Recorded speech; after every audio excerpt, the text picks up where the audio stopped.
आप सभी को यीशु सहाय। आज हम लोग 25 जुलाई 2021 के रविवार के दिन में हैं। आज का जो विशेष दिन है वह है संत याकूब, प्रेरित तथा शहीद, यूहन्ना के भाई तथा 12 प्रेरितों में से प्रथम शहीद प्रेरित याकूब के लिए धन्यवाद देने का दिन है।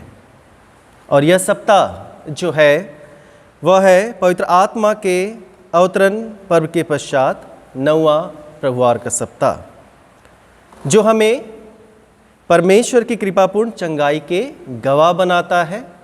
और साथ ही जब हम संत याकूब की बात करते हैं तो संत याकूब के लिए और हर एक प्रेरित संतों के लिए जो वचन है वह हमें मिलता है प्रकाशित वाक्य 7 अध्याय उसका 14 पद में।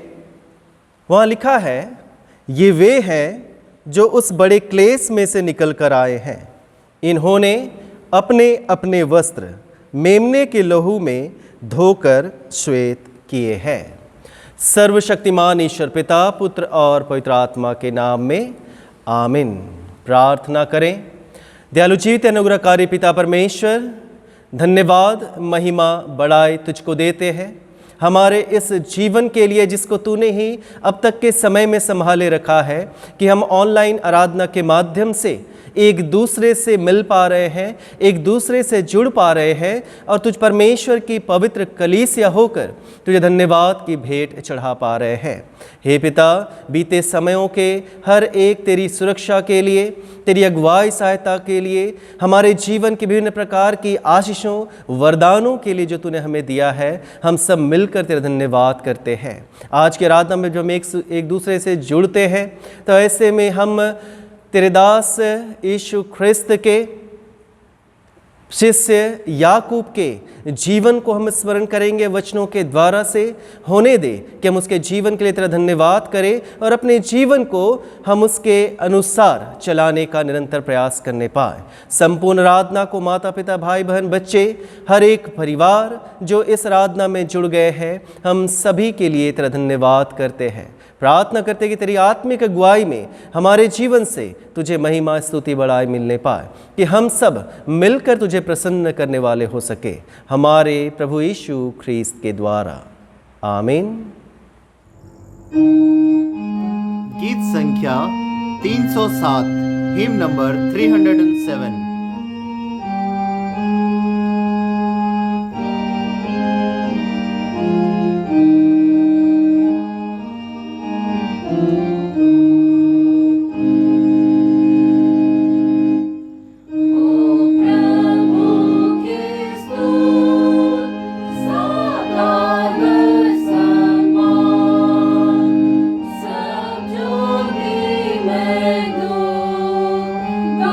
Good.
हम आज के ठहराए गए कलेक्ट प्रार्थनाओं को प्रभु के सम्मुख अर्पण करेंगे।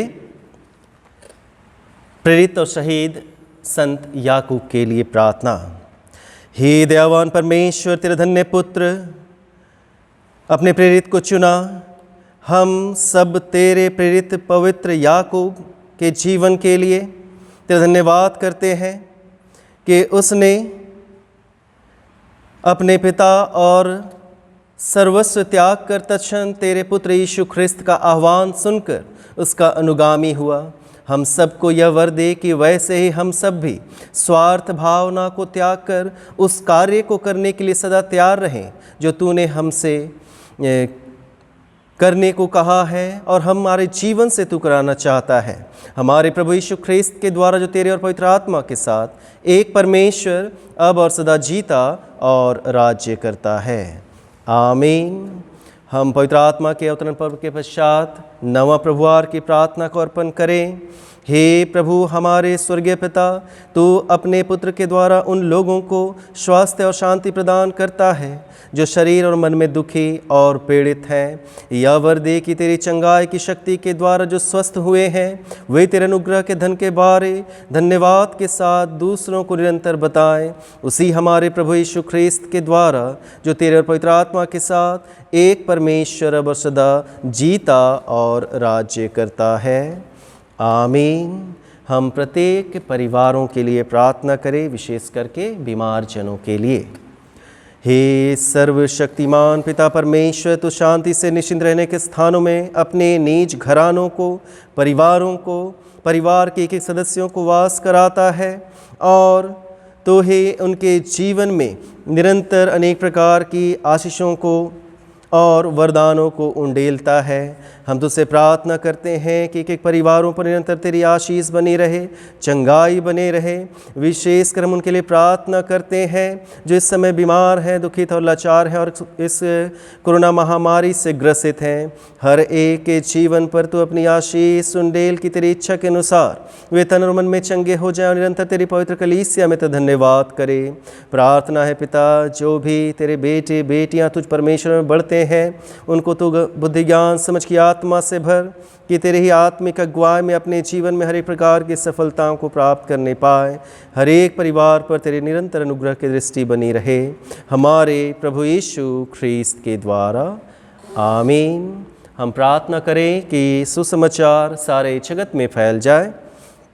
हे सर्वशक्तिमान परमेश्वर, तूने सब जाति के मनुष्यों को एक ही लहू से सारी पृथ्वी पर वास करने के लिए उत्पन्न किया और अपने धन्य पुत्र को इसलिए भेजा कि जो दूर है और जो निकट है दोनों को मेल का प्रचार करे। वर दे कि इस देश के और सब देश के लोग तुझे टटोल कर पाएँ। और हे स्वर्गीय पिता, उस प्रतिज्ञा को शीघ्र पूरा कर जो तूने की है कि मैं सारे मनुष्यों पर अपना आत्मा उंडेलूँगा, हमारे त्राता यीशु ख्रिस्त के द्वारा। आमीन। हम पाप अंगीकार की प्रार्थना करें। परमेश्वर ने संसार से ऐसा प्रेम रखा कि उसने अपना इकलौता पुत्र यीशु ख्रिस्त दे दिया कि वह हमें पापों से बचाए, स्वर्ग में हमारे लिए निवेदन करता हो और हमें शाश्वत जीवन में पहुंचाए। इसलिए हम पश्चाताप और विश्वास के साथ अपने पापों का अंगीकार करें। हम परमेश्वर की कृपा से उसकी आज्ञाओं का पालन करने का और सब लोगों के साथ मेल मिलाप और प्रेम से रहने का दृढ़ संकल्प करें। हम एक साथ प्रार्थना करें। हे सर्वशक्तिमान परमेश्वर, हमारे स्वर्गीय पिता, हमने मन वचन और कर्म से तेरे विरुद्ध और एक दूसरे के विरुद्ध पाप किया है। हमने अपनी अज्ञानता और दुर्बलता के कारण और जानबूझकर भी बुराई की है और भलाई करने में असफल रहे हैं। इन सब पापों के लिए हम सचमुच खेदित हैं और अंतःकरण से पश्चाताप करते हैं। तेरे पुत्र यीशु ख्रिस्त ने हमारे लिए अपने प्राण दिए, उसी के कारण हमने जो पाप किए हैं उनको क्षमा कर और यह वर दे कि भविष्य में हम नया जीवन पाकर सदा तेरी सेवा करें, ताकि तेरे पवित्र नाम की महिमा हो। आमीन। सर्वशक्तिमान परमेश्वर उन सब को क्षमा करता है जो एक दूसरे को क्षमा करते और सच्चा पश्चाताप करते हैं। वह हम सब पर दया करे, हमारे सब पापों को क्षमा करे, उन सब को छुटकारा दे, सब भले कामों में हमें स्थिर और सबल करे और शाश्वत जीवन में बनाए रखे। आमीन। परमेश्वर का धन्यवाद हो। पहला पाठ पुराना नियम से यिर्मयाह नबी की पुस्तक 26 अध्याय 10 पद से 15 पद तक। यिर्मयाह अध्याय 26 पद संख्या 10 से 15। वहाँ इस प्रकार हम पाते हैं, यहूदा के हाकिम ये बातें सुनकर राजा के भवन से यहोवा के भवन में चढ़ आए और उसके नए फाटक में बैठ गए।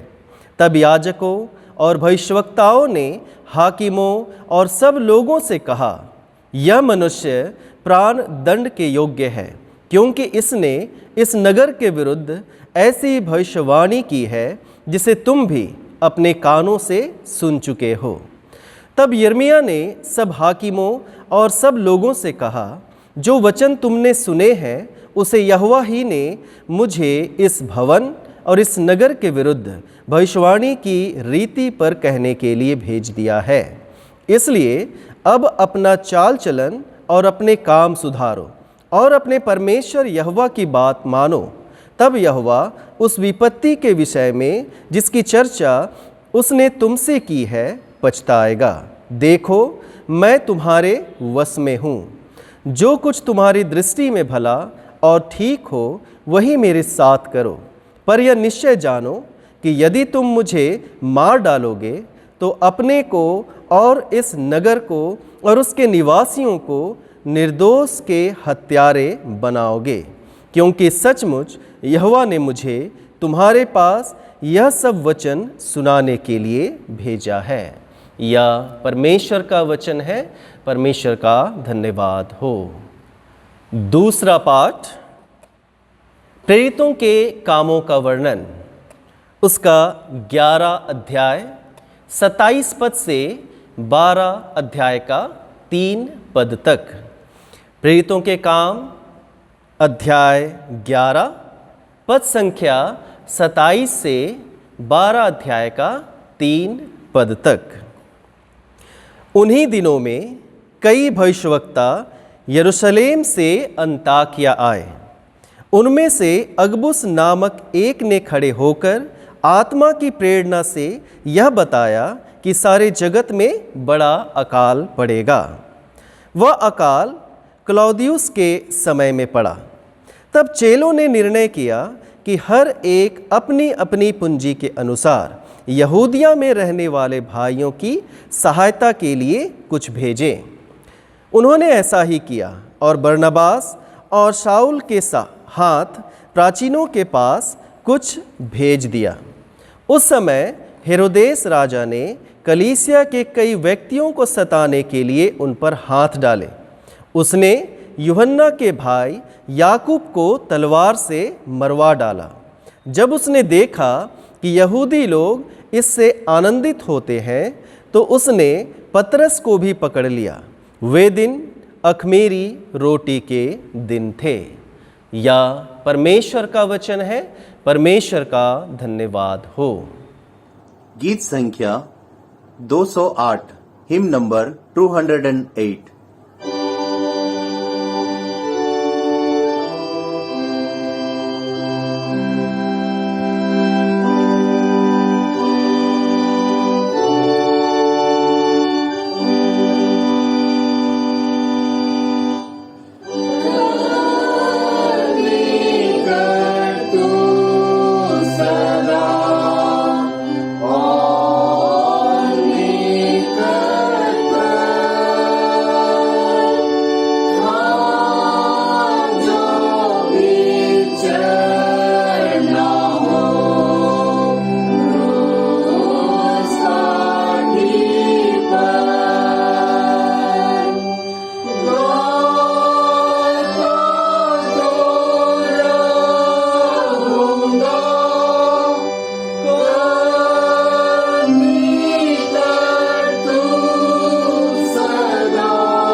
पवित्र सुसमाचार, मरकुस रचित सुसमाचार, उसके 10वें अध्याय और उसके 35वें पद से सुसमाचार आरंभ होता है।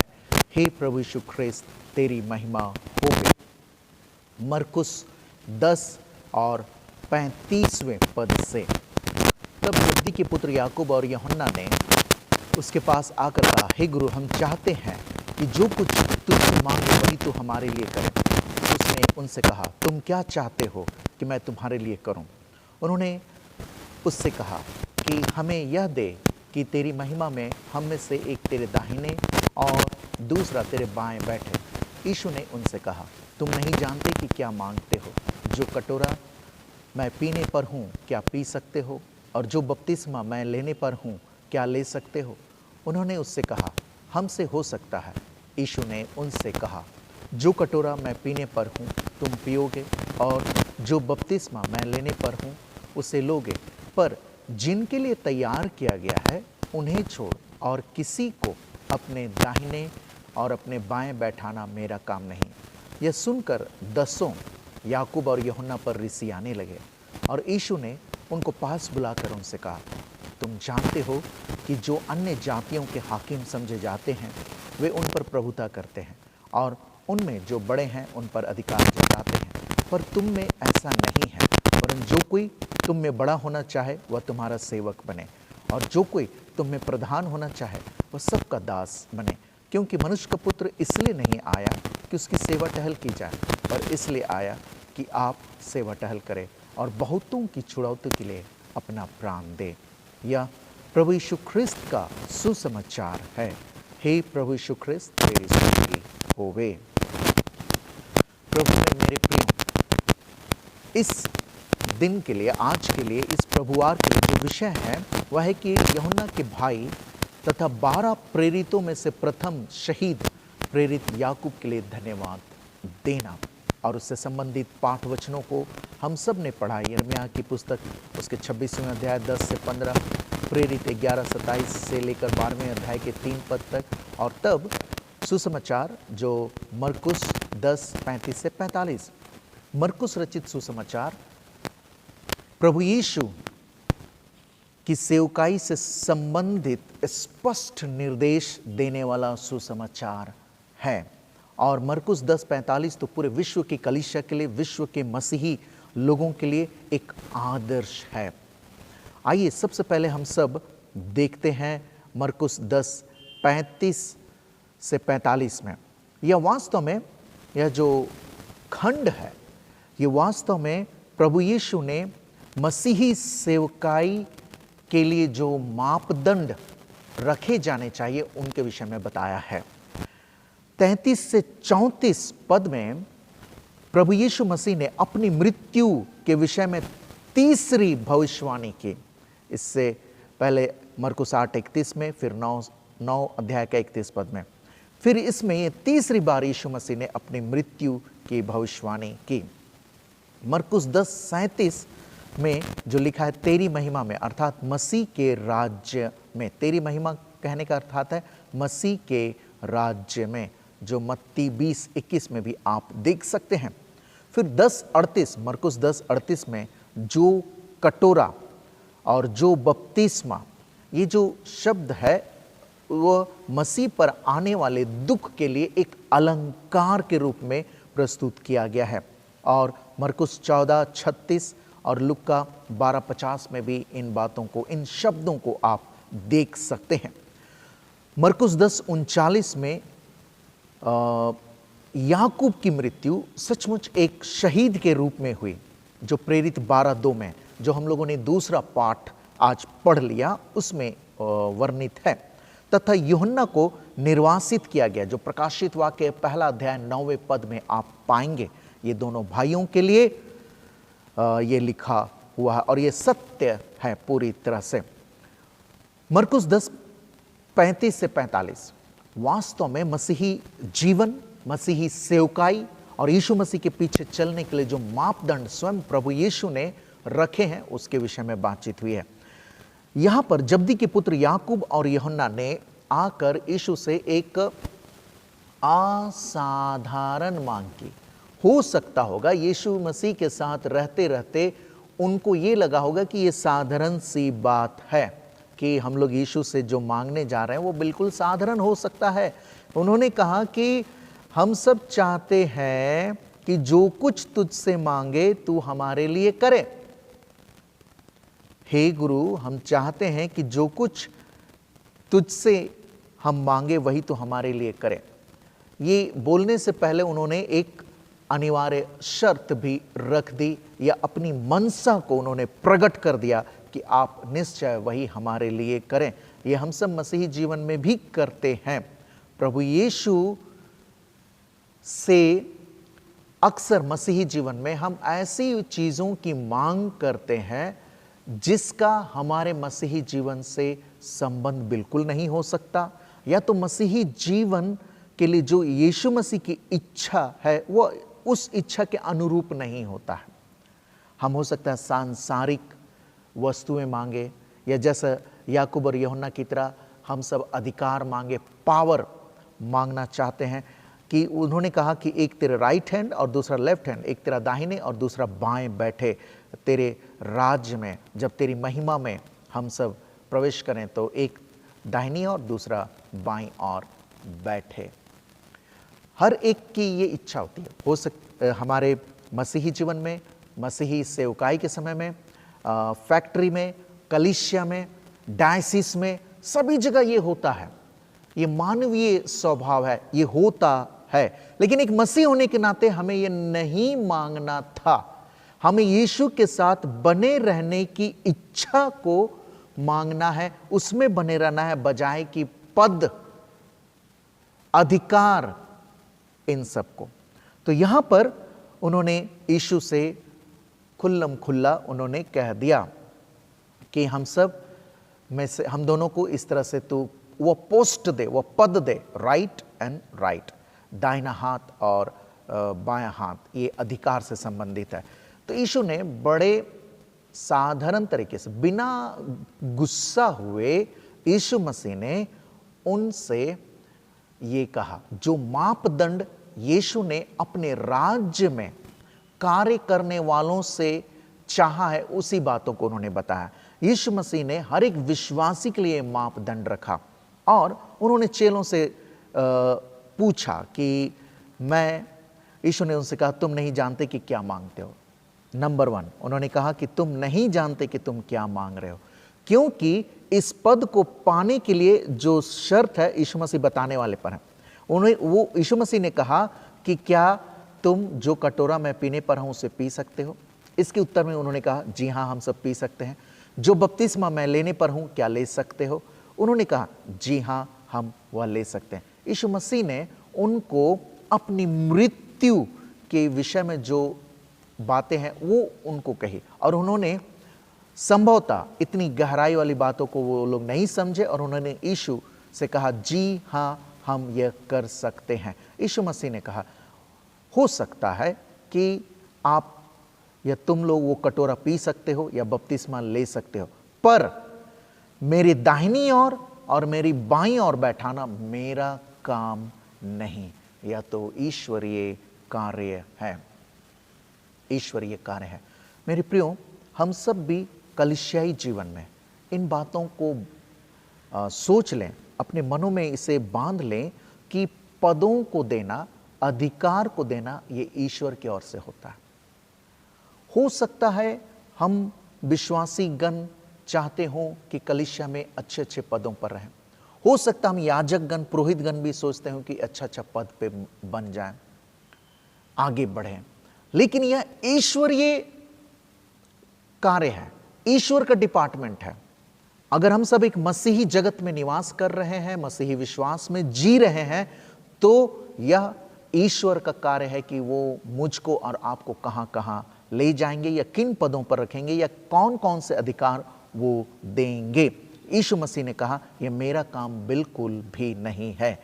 और यह सुनकर 10 चेले याकूब और यूहन्ना पर रिसियाने लगे। लेकिन फिर यीशु ने उन सबको बुलाया, तब सबको पास बुलाया और उनसे कहा, तुम जानते हो कि जो अन्य जातियों के हाकिम समझे जाते हैं वे उन पर प्रभुता करते हैं, और उनमें जो बड़े हैं उन पर अधिकार जताते हैं, पर तुम में ऐसा नहीं। नंबर 1 कि हम जो है सांसारिक रीति से ना अपने मसीही जीवन का संचालन करें, ना कलीसिया का संचालन करें। हम अन्य हाकिमों की तरह बड़े बड़े पदों पर बैठकर बड़ा होने का दिखावा या बड़ा होने के जैसा हम नहीं रह सकते। यीशु मसीह ने कहा, पर तुम में ऐसा नहीं है, वरन जो कोई बड़ा होना चाहे वह तुम्हारा सेवक बने। दूसरा है कि हम बड़े पदों पर रहने वाले जैसे तरीके से मसीही जीवन में ना जिए, कलीसियाई जीवन में ना जिए। दूसरा है कि हमको सेवक बनना पड़ेगा, सर्वेंटहुड, दास बनना होगा। हमें खास नहीं बनना है, दास बनना है। और यीशु मसीह ने इन्हीं बातों को विशेष रीति से कहा, आप खास बनने का प्रयास ना करें, दास बनने का प्रयास करें। और इसी बात को उन्होंने दृढ़ाया 44वें पद में कि जो कोई तुम में प्रधान होना चाहे वह सबका दास बने, सबका दास बने। बच्चों का, जवानों का, बुजुर्गों का, हर एक का, गरीब का, धनी का, हर एक का, गोरे का, काले का, सबका दास बने। किसी खास के लिए नहीं, किसी सिर्फ पैसे वाले व्यक्ति या रुतबा वाले व्यक्ति की का दास बने वैसा भी नहीं, सबका दास बने। सबका दास वही बन सकता है जो परमेश्वर का खास है, यीशु मसीह का खास है, यीशु मसीह के साथ जो रहता है, यीशु मसीह को जो अपने अंदर उसने जीवित रखा है, वही सबका दास बन सकता है। मरकुस 10:45, कई एक कलीसियाओं के वेदी पर वह लिखा रहता है। मरकुस 10:45, कई जगह हम लोग विद्यालय, महाविद्यालय या चर्च के विशेष गेट में भी, मुख्य द्वार पर भी यह लिखा हुआ पा सकते हैं मरकुस 10:45 को। क्योंकि एक निचोड़ यीशु मसीह ने कहा, क्योंकि मनुष्य का पुत्र इसलिए नहीं आया कि उसकी सेवा टहल की जाए। देखिए, बहुत बड़ी बात, सेवा टहल कराना लोगों के बीच में या पब्लिकली, या जो अपने आप को बड़ा दिखाने की एक मानसिकता है। लेकिन यीशु मसीह ने कहा कि मनुष्य का पुत्र इसलिए नहीं आया कि उसकी सेवा टहल की जाए, वह इसलिए आया कि आप सेवा टहल करें और बहुतों की छुड़ौती के लिए अपना प्राण दे, बहुतों की छुड़ौती के लिए अपना प्राण दे। ये बहुत बड़ी बात है मेरे प्रियो, कि हम सर्वेंटहुड, दासत्व, एक दास का, सर्वेंट का, जो सेवक है, उसका जीवन हम व्यतीत करें। और यहाँ पर यीशु मसीह ने एक बड़ी विशेष चुनौती या विशेष बिंदु को उसने रखा कि और बहुतों की छुड़ौती के लिए अपना प्राण दे।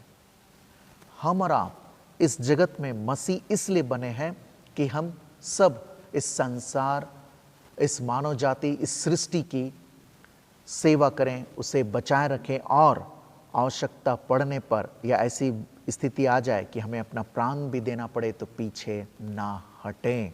या यीशु मसीह के अनुसार राइट हैंड और लेफ्ट हैंड बैठने वालों के लिए की योग्यता है। अब क्या हम मांगेंगे यीशु मसीह से कि हे प्रभु, अब हम सब तेरे दाहिने हाथ बैठे, एक जन और एक जन बाएं हाथ? इसका मूल्य तो बहुत बड़ा है। याकूब और यूहन्ना की तरह हम और आप ये जरूर मांगते रहे होंगे, मांगते भी होंगे, लेकिन इसका जो मूल्य है, कीमत है, चुकाने के लिए आपको और मुझको तैयार रहने की आवश्यकता है। हर्ष के साथ, कुड़कुड़ा कर नहीं, हर्ष के साथ। हम जो मसीही जीवन इस जगत में जी रहे हैं, हम जो याजक हैं या बहुत सारे लोग उपदेशक हैं, उन सारे लोगों के लिए यह रखा हुआ है कि हम सब सेवा करें, अपनी सेवा ना कराएं और प्राण देने के लिए तैयार रहें। और आज का जो विषय है कि याकूब के विषय में जब हम सब पढ़ते हैं तो प्रेरित 12:2 में अगर हम सब उसे देखेंगे तो वहाँ पर उसकी मृत्यु, शहीद हुए जाने, वो पहला चेला था जो शहीद हो गया। प्रेरित 12:3 में लिखा है, और जब उसने देखा कि यहूदी लोग इससे आनंदित होते हैं तो उसने पतरस को भी पकड़ लिया। वे अख़मीरी रोटी के दिन थे, उससे पहले 1 और 2, प्रेरित 12, 1 और 2। उस समय हेरोदेस राजा ने कलीसिया के कई एक व्यक्तियों को दुख देने के लिए उन पर हाथ डाले। उसने यूहन्ना के भाई याकूब को तलवार से मरवा डाला। 12 चेला में से प्रथम शहीद हुआ। और हेरोदेस जो है, हेरोदेस अग्रिपा प्रथम, हेरोदेस महान का जो प्रभु यीशु के जन्म के समय राजा था, उसका पोता था। ये अग्रिपा कम से कम सतही तौर पर यहूदियों की रीति का उत्साहपूर्वक पालन करता था तथा वह धार्मिक देशभक्त था, अग्रिपा। और इसलिए उसने अपने शासन काल में याकूब को मरवा डाला, तलवार से मरवा डाला। यह प्रथम शहीद हुआ मेरे प्रियो। और इस प्रकार यूहन्ना भी, जो उसको निर्वासित किया गया, जो प्रकाशित वाक्य 1:9 में आप पढ़ सकते हैं।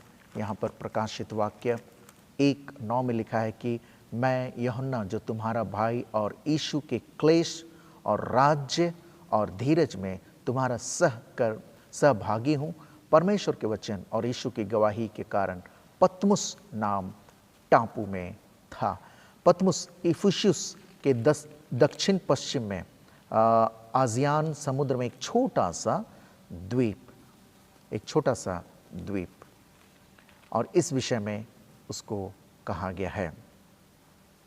ये जो पद यहाँ लिखा हुआ है, अगर गौर से पढ़ें, प्रकाशित वाक्य 1:9, यहाँ पर यूहन्ना उस यीशु की उस बात को सुनकर जो मरकुस 10:45 में लिखा हुआ, और मरकुस 10:35-45 में जो लिखा हुआ, उसका निचोड़ यहाँ लिखता है कि मैं यूहन्ना जो तुम्हारा भाई और यीशु के क्लेश नंबर 1 और राज्य नंबर 2 और धीरज में तुम्हारा सहभागी हूँ। उसने सबसे पहला स्थान रखा यीशु के क्लेश, दुख उठाना, और तब यीशु मसीह के राज में बना रहना और धीरज धरने के द्वारा तुम्हारा सहभागी हूँ। मेरे प्रियो, हम जो अपने प्राण को बहुत कीमती समझते हैं, जो स्वाभाविक है, यीशु मसीह के नाम से उसे पहला स्थान देना होगा कि हम अपने प्राणों से भी बढ़कर यीशु मसीह को चाहते हैं। आइए अब हम याकूब के विषय में थोड़ी बहुत जानकारी हासिल करते हैं। याकूब, जिसको हम सब जब्दी के पुत्र याकूब के विषय में जानते हैं, और यीशु मसीह ने इसको एक उपनाम भी दिया था, बोअनर्गिस, यानी कि गर्जन के पुत्र, सन ऑफ थंडर, यह नाम यीशु मसीह ने दिया था। और ये विशेषकर जाने जाते हैं कि यीशु मसीह के 12 चुने हुए चेलों में से एक हैं, और तब विशेषकर यह, जैसे मैंने पूर्व में कहा कि ये 3 विशेष लोगों का जो समूह था, 3 चेलों का समूह था, जिसमें कि खुद याकूब, फिर यूहन्ना और पतरस, ये 3 लोग यीशु मसीह के इनर सर्किल के लोग थे, और इनर सर्कल ऑफ 3 कहा जाता है, इसके वे सदस्य थे। और बाइबल में जो पद दिया गया है कि वो प्रथम शहीद हुए, जो प्रेरित 12:2 में इनका जिक्र है। इनके पिता का नाम जब्दी, माँ सलोमी, और उसका जो भाई है यूहन्ना। और ये लोग जहाँ रहते थे, इनका जो घर है, होम टाउन है, वह लोग कफरनहूम, जो गलील सागर के तट पर स्थित था, कफरनहूम, वहाँ वो रहते थे। इसकी शक्ति, सामर्थ, इसका जो स्ट्रेंथ था याकूब का, वो क्या था कि यीशु मसीह का वो चेला था, और यीशु मसीह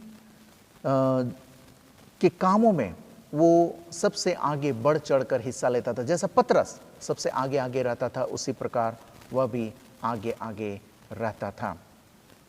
और जो याकूब है, वह गलील का रहने वाला, जब्दी का पुत्र, और हमेशा याकूब को पहला स्थान मिलता था यीशु की सेवकाई में।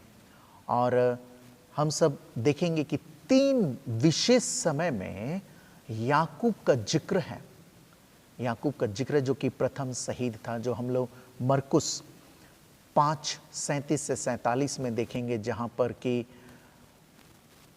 वह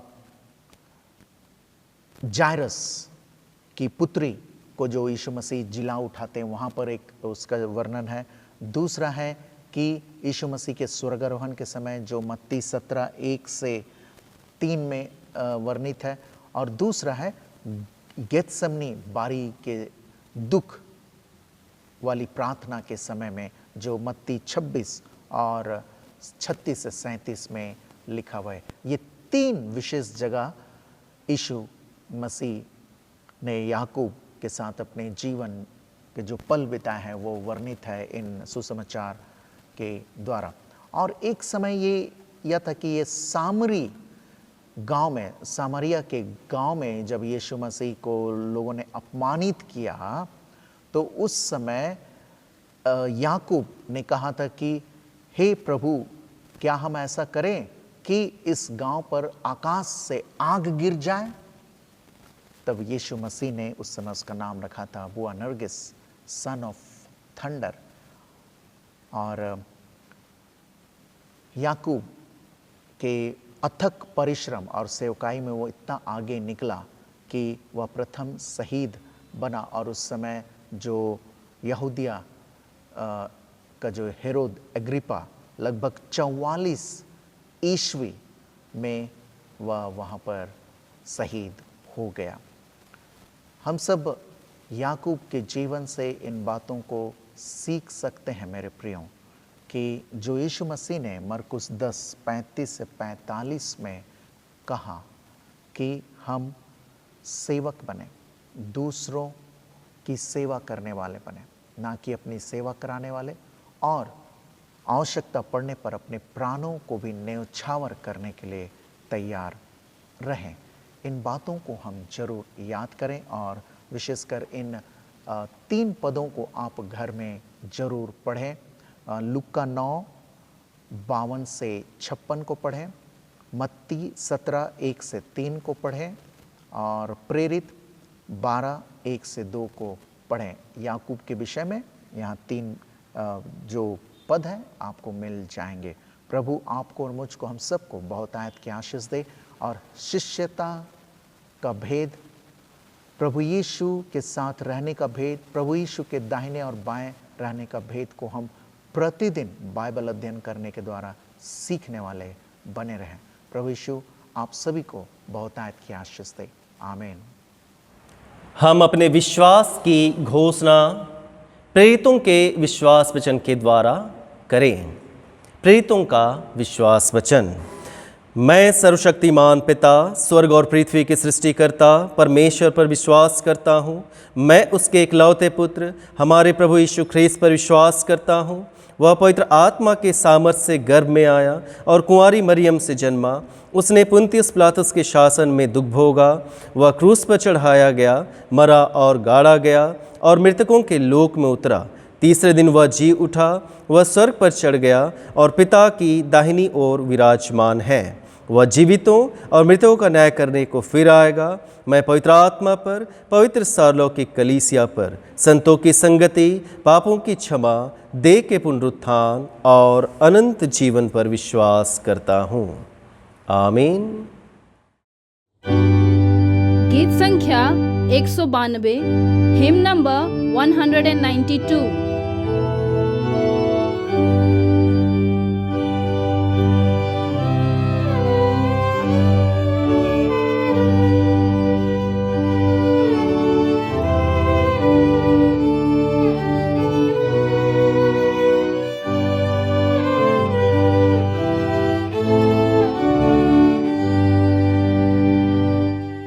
Don't you crazy, oh,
दान अर्पण की प्रार्थना।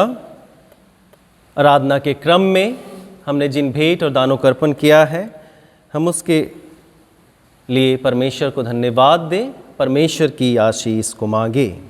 हे सर्वशक्तिमान प्रभु परमेश्वर, अनादिकाल से अनादिकाल तक तू धन्य है। हे प्रभु, महिमा पराक्रम शोभा सामर्थ्य और विभव तेरा ही है, क्योंकि आकाश और पृथ्वी में जो कुछ है वह तेरा ही है। हे प्रभु परमेश्वर, राज्य तेरा है और तू सबों के ऊपर मुख्य और महान ठहरा है। धन महिमा हम सभी को तुझ परमेश्वर की ओर से प्राप्त हुई है और तेरे हाथ से पाकर यह दान रूपी भेंट हम तुझ में अर्पित करते हैं। हे पिता परमेश्वर, प्रत्येक दानों पर तेरी आशीष हो कि तेरी पवित्र कलीसिया की बढ़ती में काम आए, और जिन्होंने अपने मुट्ठी और भंडारों को खोला है उनके जीवन और उनके भंडारों पर भी तेरे परम्पार आशीष होने पाए, हमारे प्रभु यीशु ख्रीस्त के द्वारा, आमीन। धन्यवाद प्रार्थना। हम परमेश्वर की प्रत्येक आशीषों के लिए परमेश्वर को धन्यवाद दें। अपने जन्मदिवस के लिए, मृत्यु पर्यंत धन्यवाद, बीमारी से चंगाई के पश्चात धन्यवाद, और भी अनेक आशीषें, वरदान जो हमें परमेश्वर की ओर से प्राप्त हुई है, हम अवश्य साथ मिलकर परमेश्वर को धन्यवाद देंगे। विशेष प्रार्थना धन्यवाद निवेदन जो आया है वह जमशेदपुर पास्ट्रेट सुनारी लोकल से अपूर्व शैलजा कच्छप, जिनकी नौकरी हो गई है, जो उड़ीसा भुवनेश्वर में लगी है, और 2 अगस्त 2021 को उनको वहाँ योगदान देना है। उनका पूरा परिवार इस आशीष और वरदान के लिए परमेश्वर को धन्यवाद अर्पण करता है। हम कच्छप परिवार के साथ मिलकर भी परमेश्वर को धन्यवाद दें। दाऊद अपने भजन में कहता है, भजन संहिता 145 में, हे मेरे ईश्वर, तू जो राजा है, मैं तुझे सराहूंगा और युगान युग तेरे नाम को धन्य कहता रहूँगा। प्रतिदिन मैं तुझे धन्य कहूँगा और युगान युग तेरे नाम की स्तुति करता रहूँगा। प्रभु महान और अति स्तुत्य है और उसकी बड़ाई अनंत है। एक पीढ़ी दूसरी पीढ़ी से तेरे कामों की प्रशंसा करेगी और तेरे पराक्रम का वर्णन करेगी। तेरे विभव की महिमा के गौरव पर और तेरे नाना प्रकार के आश्चर्य कर्मों पर मैं ध्यान करूँगा। सर्वशक्तिमान ईश्वर पिता की, पुत्र की और पवित्र आत्मा की महिमा हो, जैसे आदि में थी, अब है और सदा वर्णयुगानुयुग होती रहेगी, आमीन। हम प्रार्थना अर्पण करें। कच्छप परिवार, विशेष करके अपूर्व शैलजा कच्छप के साथ मिलकर परमेश्वर को धन्यवाद दें उनकी नौकरी के लिए। धन्यवाद, महिमा, स्तुति, बड़ाई तुझको देते हैं पिता परमेश्वर के तूने ही एक एक परिवारों को चुना है और अपने निकट आने का अवसर देता है और उनको अनेक प्रकार की योग्यताएं और सामर्थ, बुद्धि, ज्ञान, समझ की आत्मा प्रदान करता है। धन्यवाद देते हैं कि तेरी बेटी अपूर्व शैलजा के लिए, और हम पूरे कच्छप परिवार के साथ मिलकर तेरा धन्यवाद करते हैं कि तूने अपनी इस बेटी की हर एक प्रार्थनाओं को सुना, परिवार की प्रार्थनाओं को सुना, और आशीष और वरदान के रूप में इस नौकरी को दिया है जो आने वाले अगस्त महीने में उस नौकरी में अपना योगदान देगी। प्रार्थना और धन्यवाद हम तुझी को देते पूरे परिवार के लिए कि तूने ही हर एक को संभाला है, सुरक्षित रखा है और अपनी इच्छा को विशेष अपनी बेटी पर प्रकट किया है। धन्यवाद के साथ प्रार्थना करते हैं पिता कि जब यह अपने नए कार्य क्षेत्र में योगदान देने के लिए जाती है, अपने परिवार से दूर रहने के लिए जाती है, ऐसे समय में हम वचनों को स्मरण करते हैं कि तेरी उपस्थिति और तुझ परमेश्वर का जो आशीष है, वरदान है, वह हमें किसी भी प्रकार की दूरी हमें तुझसे अलग नहीं कर सकती है। तू ही अपनी इस बेटी को संभाले रख और उस नए स्थान में भी इनकी रक्षा कर, अगुवाई कर, और जिस उद्देश्य से तूने इन्हें चुना है उस कार्य को करने के लिए प्रार्थना है तेरी अगुवाई और सहायता में हर एक कार्य तेरी इच्छा के अनुसार पूरा करने पाए। तो ही पूरे परिवार के धन्यवादी जीवन को ग्रहण करने पाए, हमारे प्रभु यीशु ख्रीस्त के द्वारा, आमीन।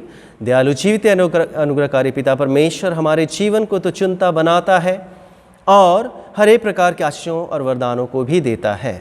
धन्यवाद देते हैं जो आज के दिन में अपने जन्मदिवस को मना रहे हैं। बीते वर्ष तूने उनकी रक्षा और रखवाली की और इस नए वर्ष में ले पहुंचाया है। तेरी बड़ी दया के कारण से ये इसमें पहुंच पाए हैं। प्रार्थना करते हैं पिता कि इस नए वर्ष में तेरी इच्छा के अधीन रहें, तुझ परमेश्वर में बने रहें, तेरे वचन के अनुसार, तेरी इच्छा के अनुसार अपने जीवन को चलाएं और जो आशीष अनुग्रह इस वर्ष के लिए, नए वर्ष के लिए तूने इनके जीवन के लिए ठहराया है, इनके जीवन में पूरी होने पाए।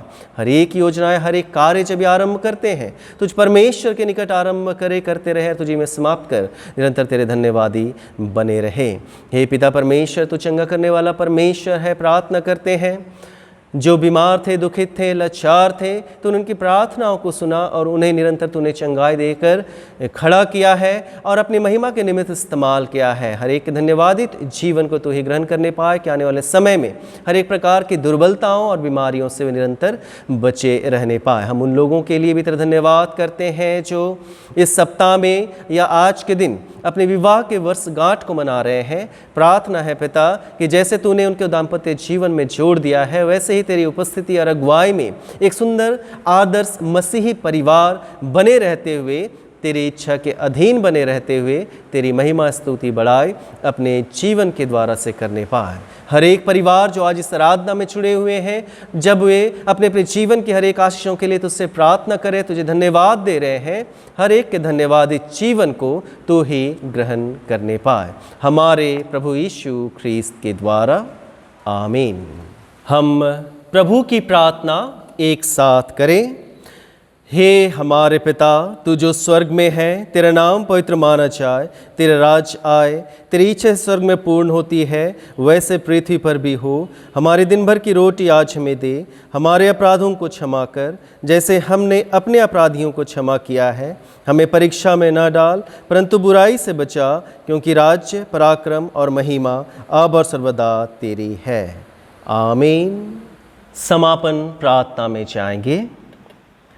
सर्वशक्तिमान दयालु जीवित पिता, तेरी अनुग्रह, तेरी आशीष, तेरी अगुवाई और सहायता हुई कि हम सब एक एक परिवार होकर ऑनलाइन आराधना के माध्यम से एक दूसरे को से जुड़ पाए और इसमें तूने हम में से प्रत्येक के जीवन को ग्रहण किया।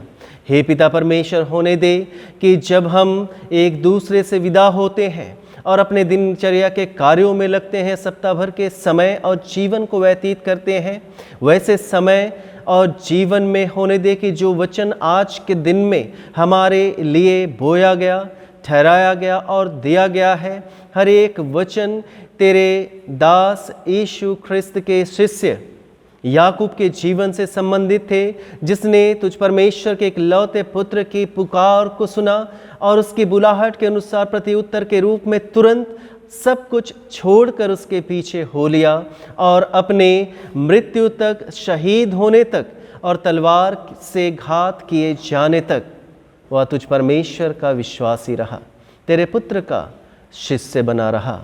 हे पिता, होने दे कि हमारे जीवन के हर एक उतार चढ़ाव के समय में भी हम अपने विश्वास से और तुझ परमेश्वर के पीछे चलने से कभी ना रुके, परंतु तेरी इच्छा के अनुसार हमारा जीवन व्यतीत होने पाए।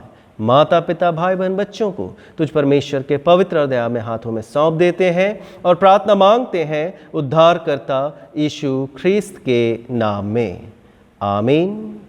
परमेश्वर की शांति जो सारे समझ से परे है, परमेश्वर के और उसके पुत्र हमारे प्रभु यीशु ख्रिस्त की ज्ञान और प्रेम में आप सबके हृदय और विचारों को सुरक्षित रखे और सर्वशक्तिमान परमेश्वर पिता, पुत्र और पवित्र आत्मा की आशीष आप सभी पर हो और आपके साथ सर्वदा रहे। आमीन, आमीन,